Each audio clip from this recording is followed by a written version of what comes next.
And welcome to Newsfirst Prime Time Sunrise.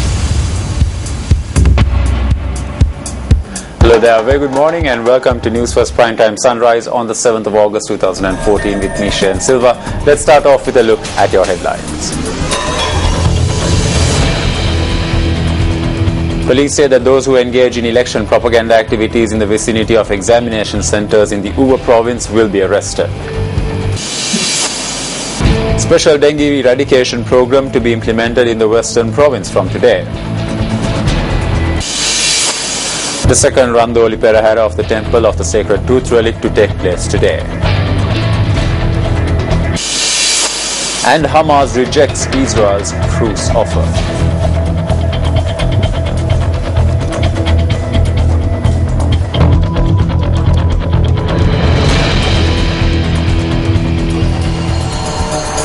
On to your stories in detail. Now, the police state that those who engage in election propaganda activities or election rallies in close proximity to advanced level examination centres in the Uva province will be arrested.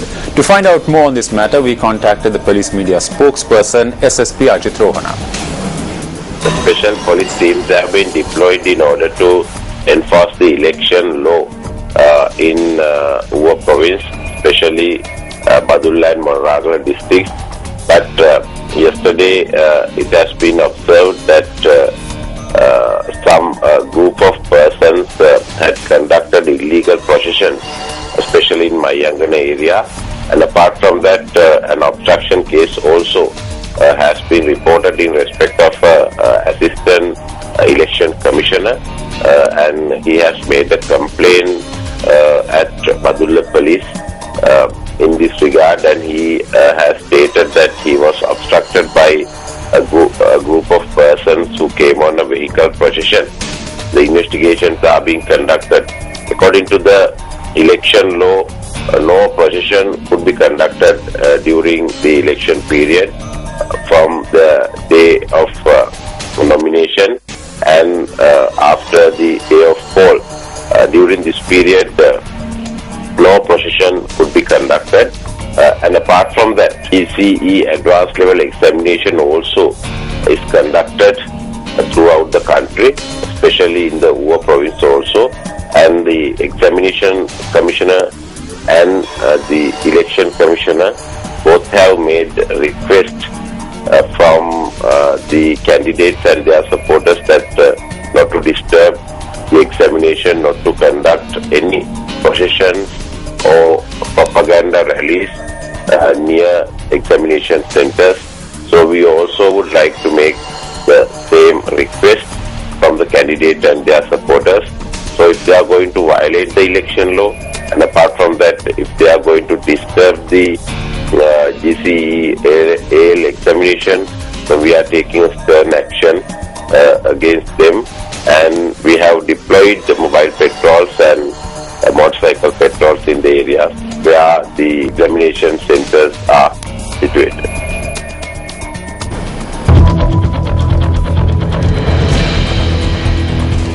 The Ministry of Health notes that a special dengue eradication program will commence from today in the Western province. To elaborate on this, earlier today we at Newsfirst contacted the Director of the Epidemiological Unit of the Ministry of Health, Dr. Paba Paliyavadana. We are launching another dengue operation from today onwards for next 3 days. Again, we are visiting all premises in the Western province, that is in Colombo district, Colombo municipality, Gampaha, and in Kalutara district.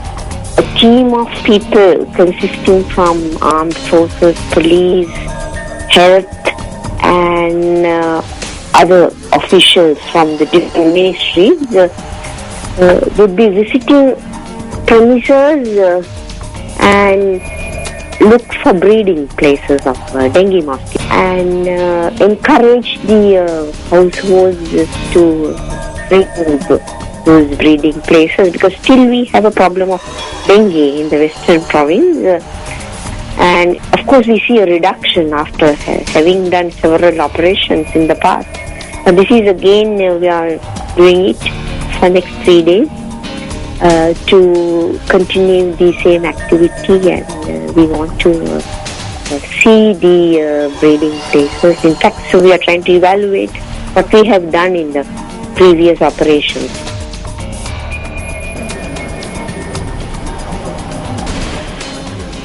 Welcome back to the news. A forest fire took place in a reserve in the Udadompe area in Haliela last evening. Our area correspondent noted that a large extent of land was affected by the blaze. The Badulla unit of the Disaster Management Center stated that at present the fire had died out on its own. It was also reported that several more forest fires were reported in the Badulla district.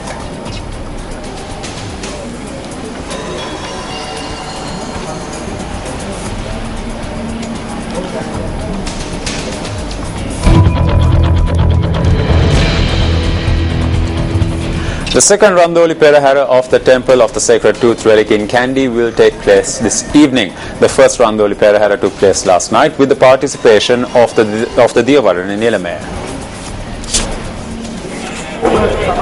The first Randoli Perahera started parading the streets of Kandy at an auspicious time of 7:10 last night. An elephant from Katarugama was provided the opportunity to carry the main casket of the Temple of the Tooth Relic yesterday. 2 elephants from the elephant school belonging to the Temple of the Tooth Relic, namely Singha Raja and Mian Raja, escorted the main tasker in yesterday's Perahera. The second Randoli Perahera, that is to take place today, is scheduled to start at an auspicious time at 6:56 this evening. The Perahera is scheduled to travel along Dalada Vidya, D.S. Ananaka Street, Colombo Street and Yatinora Street.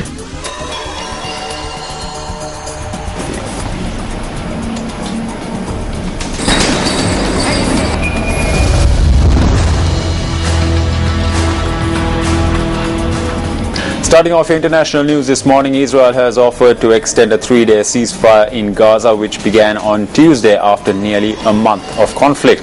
However, unconfirmed reports on social media suggest the militant Hamas movement, which controls Gaza, has not agreed to the extension. A senior Israeli official said that Israel had expressed its readiness to extend the truce under its current terms beyond its expiry on Friday. However, a member of the Palestinian delegation at the Cairo talks, Musa Abu Marzouk, wrote on Twitter, quote, "There is no agreement to extend the ceasefire."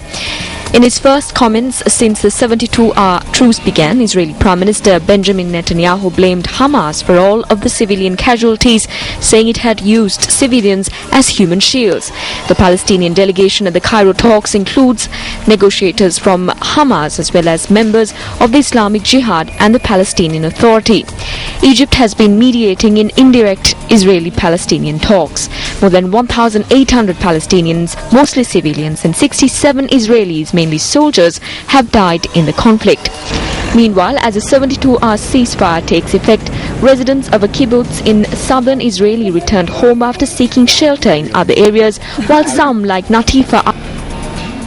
In other international news, a grandmother and a grandson were reunited after a 36-year search as a result of Argentina's brutal 1976 to 1983 dictatorship that separated family members and scattered them all over the country.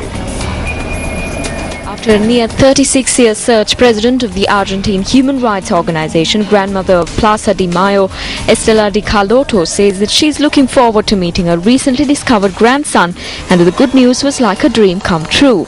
Cuando la jueza Serena Cubría me dice, hemos encontrado tu nieto Guido, fue que, pero usted no, todavía estoy como soñando. The grandmothers of the Plaza de Mayo have been able to find 114 children of parents who were disappeared by members of the dictatorship. Close to 300,000 Argentines were kidnapped, tortured and assassinated during the period known as a Dirty War. Carlotto's grandson was born in 1978 while her daughter Laura was being held in a clandestine torture center under the military dictatorship.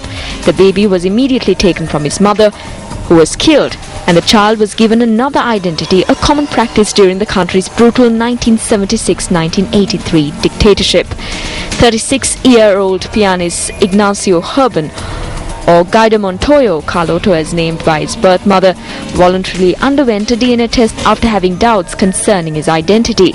Carlotto, who heads the organization dedicated to reuniting children of disappeared persons with family members, said that finding her grandson was an immense and an unexpected gift.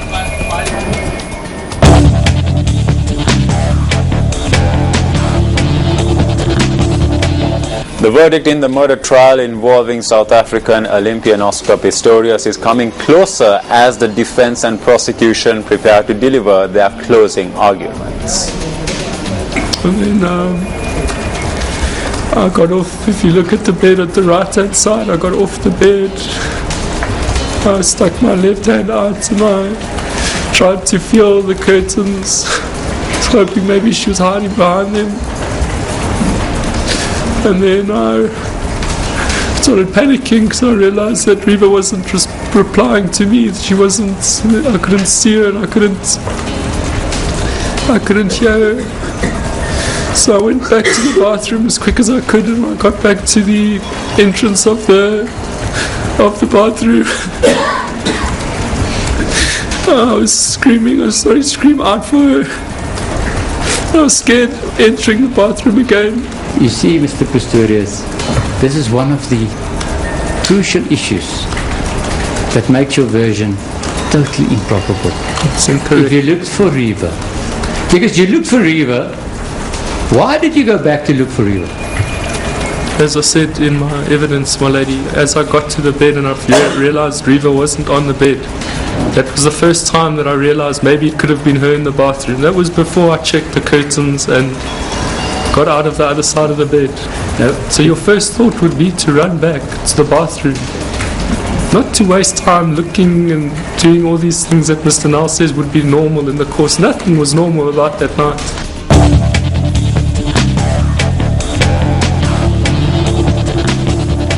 Well, there you go. That's a look at this edition of Newsfirst Prime Time Sunrise. It was a pleasure having you with us and hope you have a great day ahead. Hotline 0114 896 896. www.newsfirst.lk. Feedback at newsfirst.lk.